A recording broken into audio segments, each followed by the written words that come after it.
بسم اللہ الرحمن الرحیم الحمد للہ وحدہ والصلاۃ والسلام علی من لا نبی بعدہ رب اشرح لی صدری ویسر لی امری واحلل عقدۃ من لسانی یفقہوا قولی۔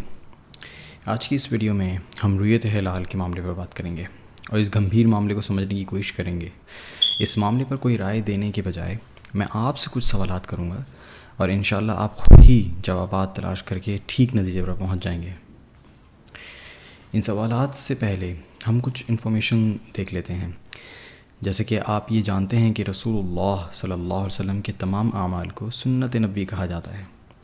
مثال کے طور پہ آپ دن میں کئی بار مسواک کرتے تھے تو مسواک کرنا سنت نبوی ہے۔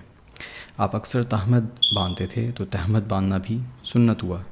اس طرح اونٹ کی سواری، حجامہ کروانا، لوکی شوق سے کھانا، کھجور سے افطار کرنا وغیرہ بھی اسی طرح سنت ہوا۔ میرا سوال یہ ہے کہ اگر ہم یہ سب کام نہ کریں تو کیا ہم گناہ گار ہوں گے؟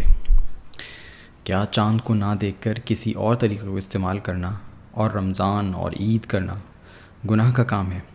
اگر یہ گناہ کا کام ہے تو کیا یہ تمام مسلمانوں پر فرض نہیں ہونا چاہیے کہ سبھی چاند دیکھیں؟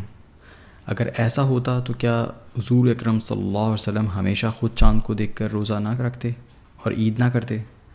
اگر آپ یہ سمجھ رہے ہیں کہ حضور صلی اللہ علیہ وسلم خود یہ کام کرتے تھے تو آپ کو یہ معلوم ہونا چاہیے کہ حضور اکرم صلی اللہ علیہ وسلم ہمیشہ رمضان کے آخری عشرے میں اعتکاف کرتے تھے۔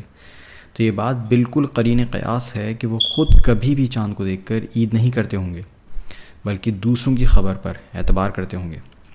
اس سے یہ بات بالکل کلیئر ہو جاتی ہے کہ چاند کو دیکھنا ضروری نہیں، بلکہ یہ خبر ضروری ہے کہ چاند ہو گیا ہے یا نہیں ہوا۔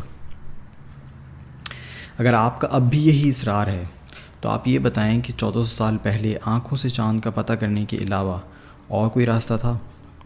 جب ایک ہی طریقہ موجود تھا تو اسے ہی استعمال کیا جائے گا جب تک کہ کوئی بہتر طریقہ میسر نہ آ جائے۔ اگر آپ کا استدلال یہ ہے کہ چاند دیکھنا انتہائی اہم ہے تو کیا حضور صلی اللہ علیہ وسلم یہ کام ہمیشہ خود نہ کرتے کہ کہیں لوگوں کا روزہ مس نہ ہو جائے یا کہیں عید کے روز لوگ روزہ نہ رکھ لیں؟ اگر چاند کا دیکھنا روزے اور عید کے لیے لازم ہوتا تو آپ مہینے کی 29ویں کو 30 تاریخ کا بھی فیصلہ کیوں کر لیتے ہیں اور اعلان کر دیتے کہ اگلے روز عید نہیں ہے اور عید ایک دن بعد ہوگی، اور پھر کسی کو یاد نہیں رہتا کہ 30 کو چاند بھی دیکھنا ہے؟ کیا یہ طریقہ ٹھیک ہے؟ کیا چاند کا دیکھنا علماء کا ہی کام ہے یا کوئی زید یا بکر یا حارث بھی چاند دیکھ کر فیصلہ کر سکتا ہے؟